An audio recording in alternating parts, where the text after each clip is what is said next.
Today's workshop will cover these three objectives, focusing on our lessons and key findings from our research in Brazil and Colombia. We will begin by learning about the role of families in education systems in Brazil and Colombia. We will explore how these two organizations are convening communities of practice to help teachers and schools build the knowledge, skill, and practice of partnering with families inclusively and equitably.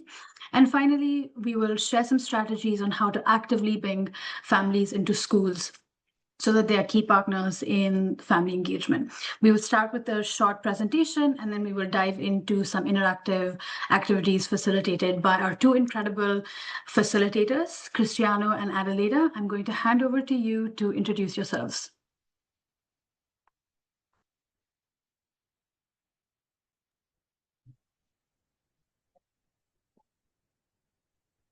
Good morning, everybody. My name is Adelaida Gomez. I am the regional coordinator for Red PaPaz in Colombia. I'm very happy to be here with you. Hi, guys. I'm Cristiano. I'm from Brazil. I work in Nova Escola. It's a real pleasure to be here. I hope that we can have a good debate about family engagement. Thank you. So, I'm going to start with a little bit of context of Colombia. We have a total population of more or less 49 million people, and the 20% of this population is under the age of 18. Our majority of children attend to the public school, 71%, and is the secondary school completion rate is more females, but is very close female male. Our 66% of Colombia population work in the informal economy. There are 2.8 million estimated displacement persons in Colombia that come from Venezuela, but we have more than 7 million internal displacement persons because of our civil conflict that we have right now. And this also affects a lot how family engage in our school system. Our organization, our educational system is organized in three main important aspects. The first is the Ministry of National Education, is in the top level. Then we have the certified territory entities in each of our departments, and then each school at the local level in each country, in each city and rural places.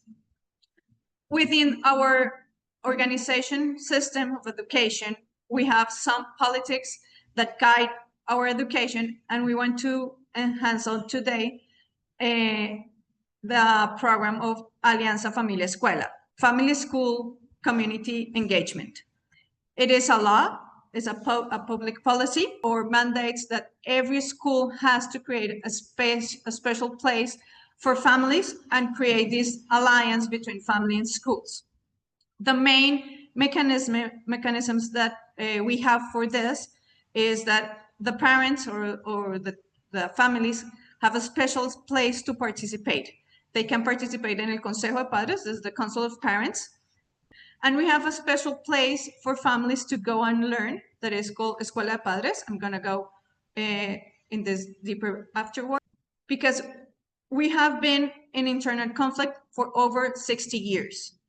In 2016, we started the peace accord with one of our groups, armed groups, but we are continuing having this internal conflict. So in 2013, the school coexistence concept was implemented, and its goal is to build collective responsibility for living more peacefully together. The idea is that even though we have a peace agreement with one of our groups, we need to continue working of how to live in peace within the families and in the schools. The School Coexistence Committee plan ways to ensure students, teachers, staff, and families work together to support peaceful interactions and well-being. It's mandatory that every school has these coexisting committees, and every city has a coexisting committee for the city that oversees these school committees. within the big concept of Alianza Familia Escuela, we have the Escuela de Padres, or the meetings with parents. The law mandates that this Escuela de Padres was designed or is designed to train and involve parents, caregivers in their children learning and development, and to support their physical and mental safety and well-being within the school. The law says that each school should have at least 3 meetings within the year. And the people that are in charge of this meeting normally is the school counselor, the family liaison, or the parent engagement coordinator. It depends which person is in charge of the families within each school. And normally the topics are suggested by the Ministry of Education, for example, school violence, drug use, pregnancy, mental health, preventive bullying. But it's very important to know that it's very different for the private schools than for the public schools. The private school has resources, people that are in charge, they have connections, they have a way to create that this Escuela del Padre goes beyond just those 3 meetings at the year. But the public school is struggling because they don't have the budget, they don't have the people, the human resources to do it. They have to see if there's external organization that can help them create these spaces. So we're struggling. As I told you before, we have a lot of displacement, a lot of informal work of the families that they're not able to be part in a very participant way of La Escuela de Padres. For our research, we did it in 2 phases. The first phase, we have 11 departments with 45 primary schools, and we talked to parents and teachers, and we did conversations with 41 schools.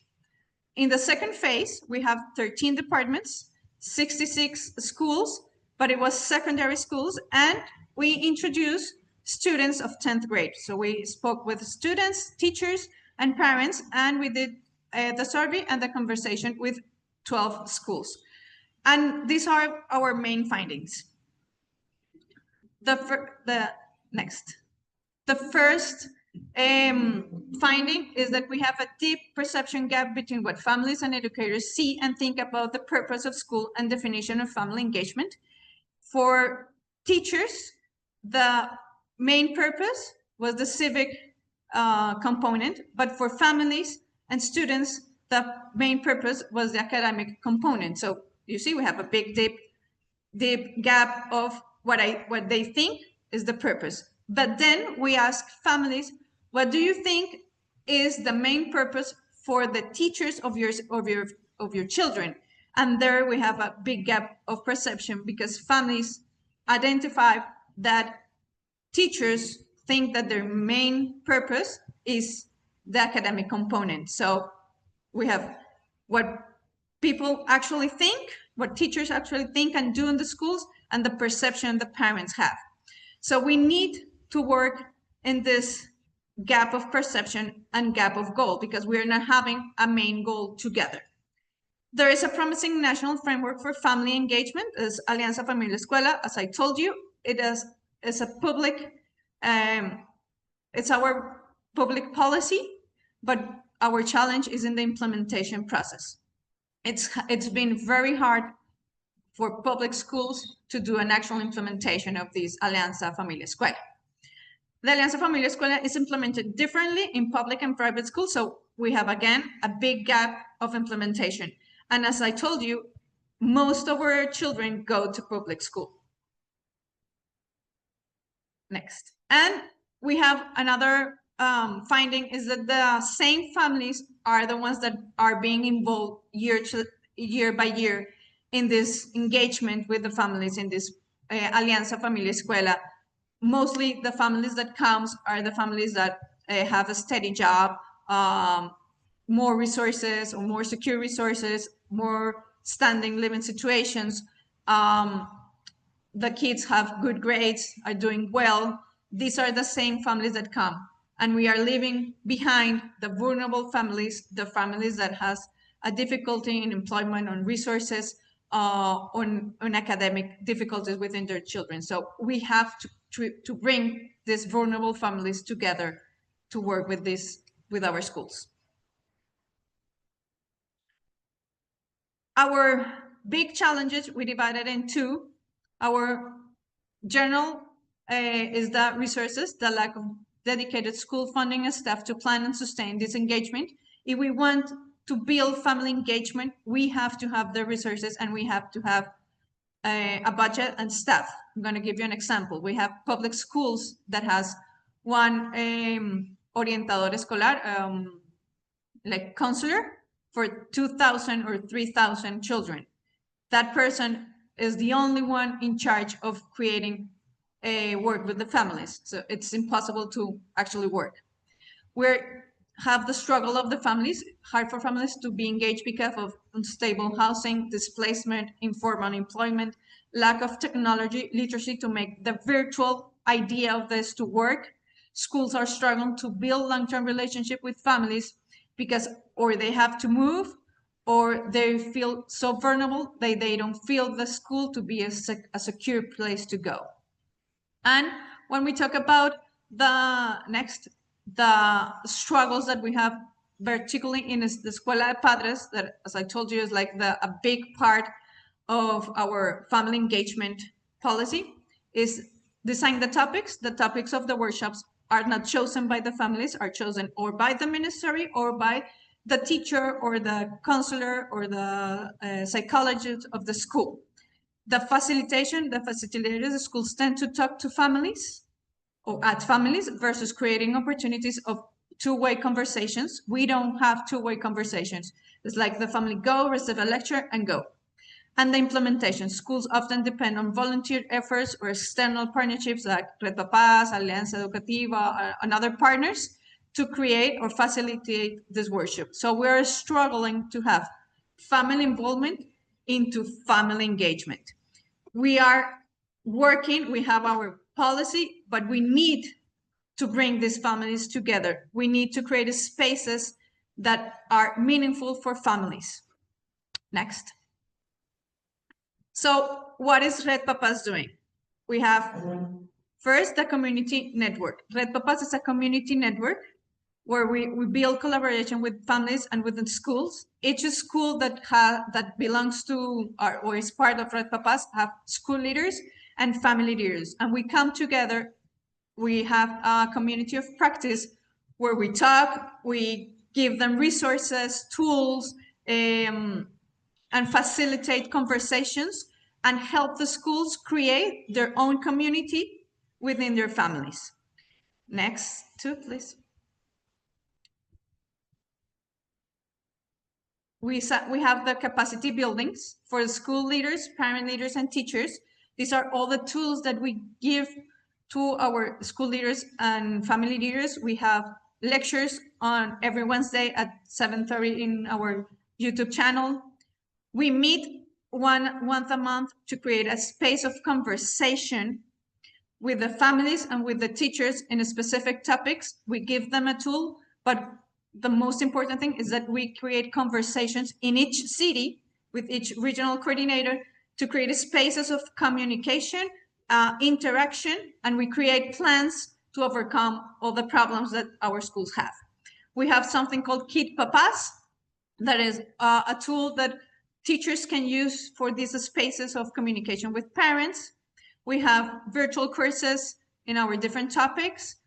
And most of all, what we have is a community that works together, that uses all the help that PaPaz can give them with tools and capacity building to create strong communities. And our line base is La Alianza Familia Escuela, our family school community engagement. And we are creating our national guidance on implementing Escuela de Padres so that it's not the 3 spaces mandatory of law, but is to create spaces where families can come together with their teachers, build relational trust, create a community that help them feel more engaged to the school, to feel that families have a word, a voice within the school, and that we are working together to help our children achieve their maximal potential. Thank you. Thank you, Adelaida. Handing over to Cristiano to share a little bit about Brazil. Thank you, guys. Let me give you a little bit of the context of Brazil. So Brazil is a huge country. We have more than 200 million people. And when we look just for the ones under 18, we have more than 30% of the population. So we are a pretty basic. We are a young people. We still consider a young people. Have a young population. When we talk about universal basic education in Brazil, we cover all the cycle, starting on the preschool until the secondary. 80% of these students they attend on public schools, and we have a huge struggle when we talk about the completion rates of the basic education. So when we look for just for the male students, almost something close from 70% of these students they finish the secondary school, and when you look for female students, just 78% finish the secondary schools. We can also take a look for these rates using looking for race. So race is a pretty important thing in Brazil when we talk about education. So usually Black students, they have more, they struggle more to finish the secondary schools because of all the historic of inequality in Brazil. Just to give one more information, 4.5% of public grade students had adequate learning in math and Portuguese in Brazil. So we still struggle with the learning, the quality of the learning, especially on the final years of the schools in Brazil.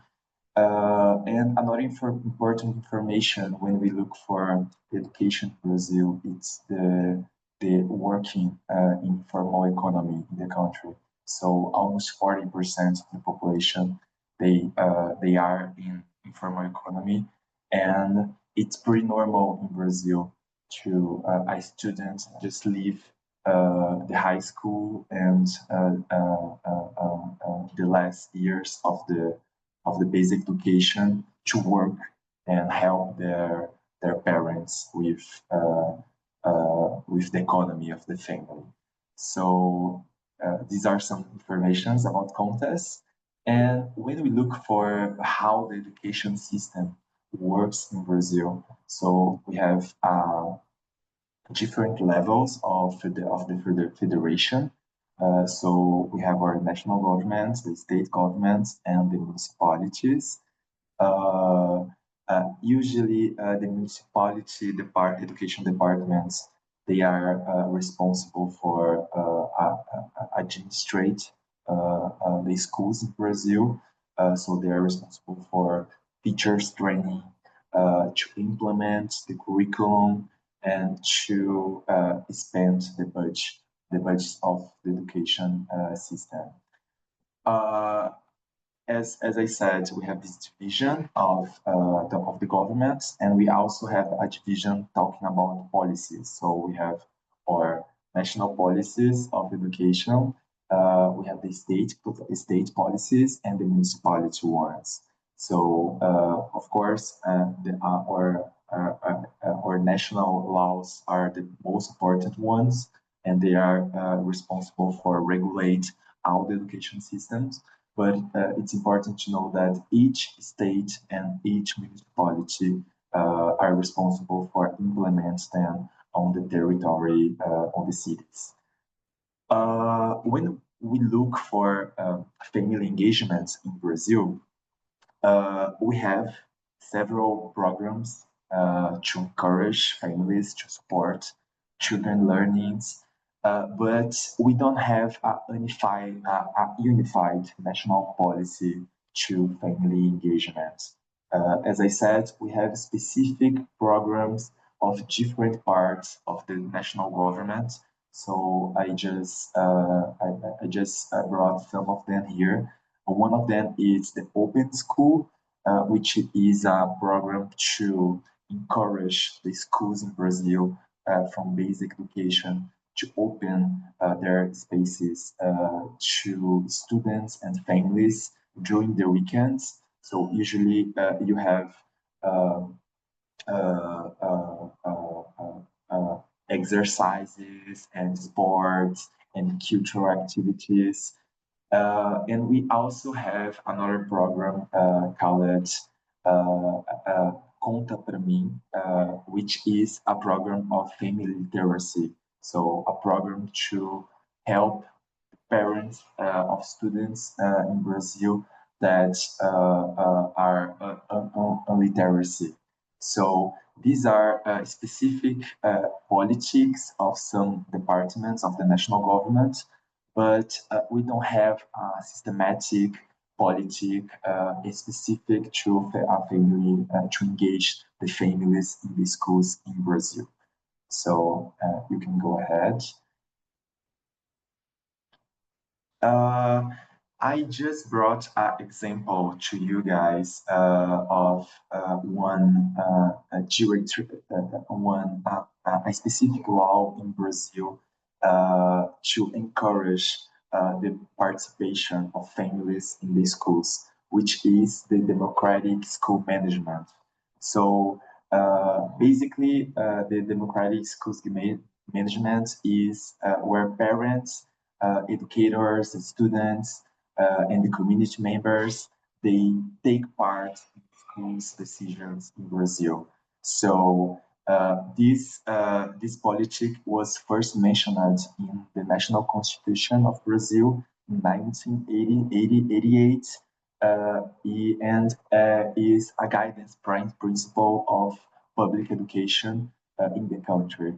And we have several interesting experience when we look for schools and education departments who takes these policies and implements on their school systems. So this is a first example of a policy who helps the schools to get closer from the families and engage them. Next one. Here we have some information about the research that we had in Brazil with Brookings, talking about focused on primary schools. So we have some stages of this research. First of all, we had a conversation started to research. We had this research in 3 municipalities in Brazil, in 16 primary schools. We heard more than 900 parents on these schools, more than almost 400 educators, and we had conversations with these 16 schools. On these global rubrics activities was the main goal was to hear the schools and the teachers about the family engagements. So we sat together with them to have a reflection of how works the family engagement on their schools, and also identify strategies to stretch this practice on the schools. Here are some informations about demographics. So we have almost 1,000 families heard on this research, and almost all of these families of the person that we heard from families was a female persons. So, and this reflects the reality in Brazil when we look for family engagement. Mostly of the responsible ones to go to the schools and have conversations with the teachers are the mothers, are the women responsible for these students. So the gender debate is really important when we look for family engagement in Brazil. And also another important result is that almost all of these teachers they are female. So when you look for primary schools in Brazil, we have this reality. So that's it. Next one. Now I want to share with you guys some of the findings of the family engagement in Brazil. Uh, First of all, which is the more interesting for me, is that we have a difference when we talk with educators and we talk with families about the perception of them of the topic of family engagement. So when we talk with the educators, they say that, okay, I'm just responsible for the pedagogical part of the students living. And the parents, they are responsible for developed other abilities on these students, such as emotional abilities and other stuffs. When we talk with the teacher, with the parents, with the families, they think that all the responsibility is the responsible of the schools. So I think this is a pretty interesting finding of this research. The different perception talking with students, with families, and the teachers. The second one is that uh, basically the schools and the teachers they are struggling to implement a family engagement strategy. First of all, because almost all the responsibility falls on the pedagogical coordinator and the principal, and they don't have training, they don't have resources, and appropriate mechanisms to engage the families on the schools. So I think this is a result of the inexistence of a national policy and a more clear directive to the teachers and the schools to implement these strategies. Another finding of the research is that the family engagement in Brazil is often called a mother's engagement, as I said to you guys. So mothers and also grandmothers, they play the most significant role in caring and family, and they are the ones responsible for the relation with the schools and all the responsibility of the students. So this is a pretty important finding of the research. Next one. Uh, Talking about challenges to build the family engagement in Brazil, first of all, we have no clear vision and guidance on how to translate democratic management into practice in Brazil. So teachers, coordinators, principals, they are trying their best to engage the family, but again, they don't have the tools and they don't have a guidance of how to do that. The second finding, the second challenge is the lack of human resources financial resources and training to implement these politics. And the third one is that schools often reach out to families when there's just a problem. So we don't have this positive engagement of the families on the schools. The last challenge that we find here in Brazil is that the families, they are struggling to engage because they work a lot. A lot of families, they live in a poor situation. We have a pretty unequal society, so the parents, they don't have time to go to the schools to participate of the life of the students in the school. Okay, and when we look to how to change this reality, first of all, we think that Brazil needs to bring the family engagement to the education network. So we need to think about a more systemic politic to implement this kind of practice and activities in the schools. We also in Nova Escola works with the community of practice as Red PaPaz.